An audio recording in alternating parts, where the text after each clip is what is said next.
Even half a century later, it's not that hard to find a historical film from 1970s that would keep the bar pretty up high when it comes to one or two aspects of filmmaking, but to find the one that can basically reverse its aging would prove an impossible task, if not for a certain, nowadays pretty controversial director and his debut of 1977.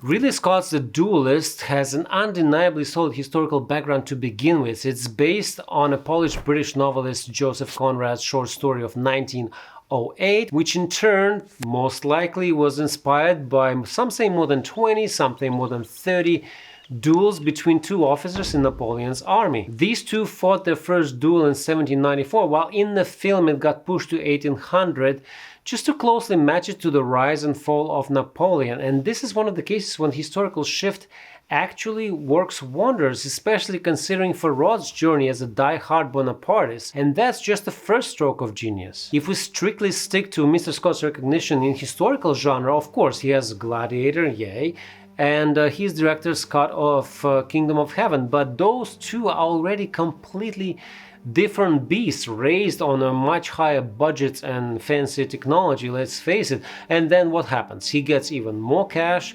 and fancier toys to play with, and what do we end up with? Napoleon, and thank you very much, Gladiator 2.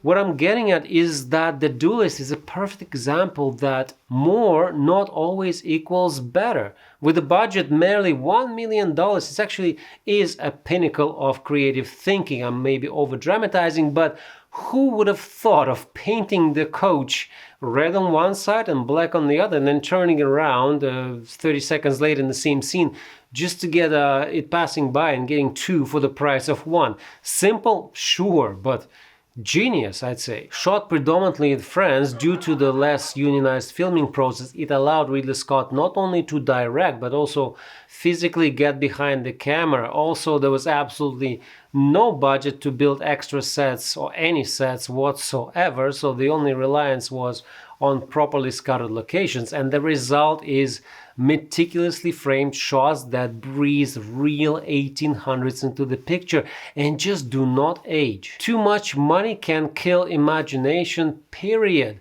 Too many takes can just erase magic from the performances or just leave out those unique serendipitous moments in search of that one perfect take, and The Duelists are full of serendipity. From the bird stuck in the room, which was, I'm sure, not intentional and totally stealing the frame, to a horse literally having an erection during the scene, making actors giggle in a moment that was supposed to be serious, and of course, to the weather collaborating and dictating the very iconic shot. Slipping on the fabric couch guy is my personal favorite. You just cannot stunt that. I can only imagine. Action! Go bucket. Couch moving. Cut! Fuck! We short on film. Moving on. If you believe in that sort of thing, that there was undoubtedly some sort of a divine intervention that wanted the film to be made the way it was, the only thing I found underwhelming about The Duelists is its loglines and short descriptions that declare, majority of them at least, that the film is about honor and dueling obsession during Napoleonic times. Well, for anyone who hasn't seen it and might not necessarily be into that kind of stuff, I think they're gonna miss out on the brilliance of it, so I really want to remedy that. Is it about duels? Yeah, it is, and they are fantastic. William Hobbs, already recognized for his brilliance, actually went extra mile by adapting the real stances and dueling techniques of the period.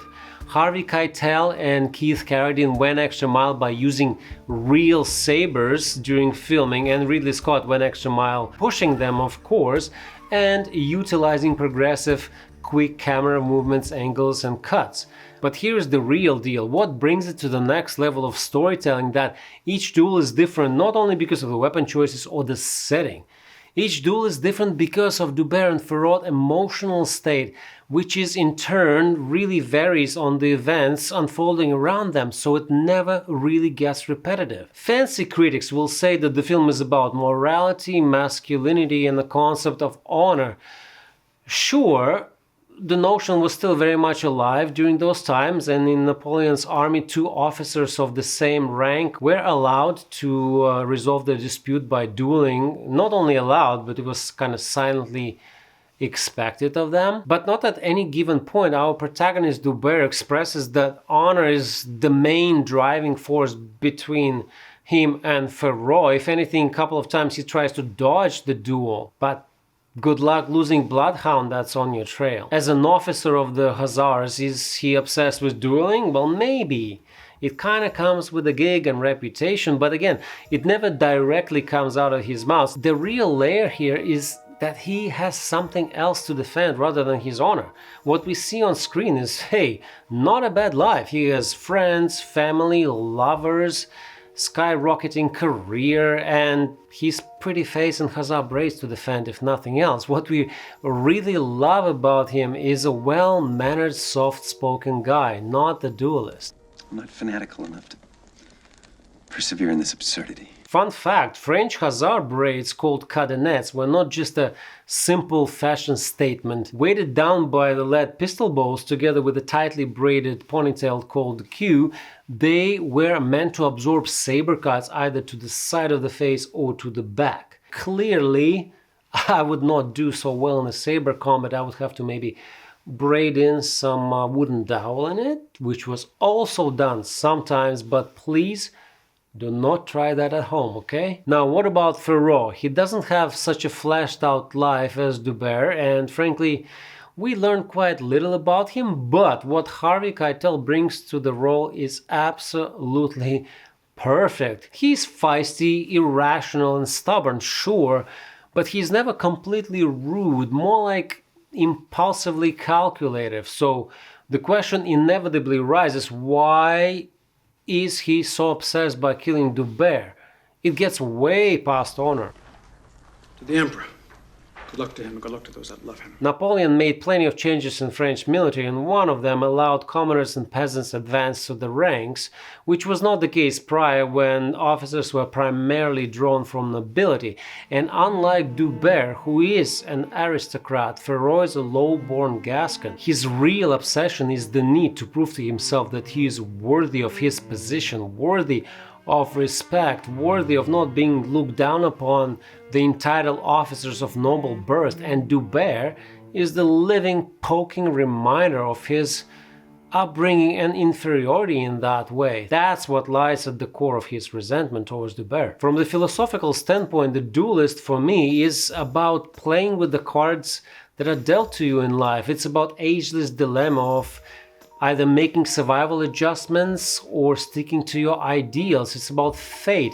It's about an invisible line that connects two people through time. And what's amazing is that so many elements in it, if revisited, can easily bring back that magical quality that filmmaking once had. Like or dislike modern day Ridley Scott, but The Duelist only gets better and better with time.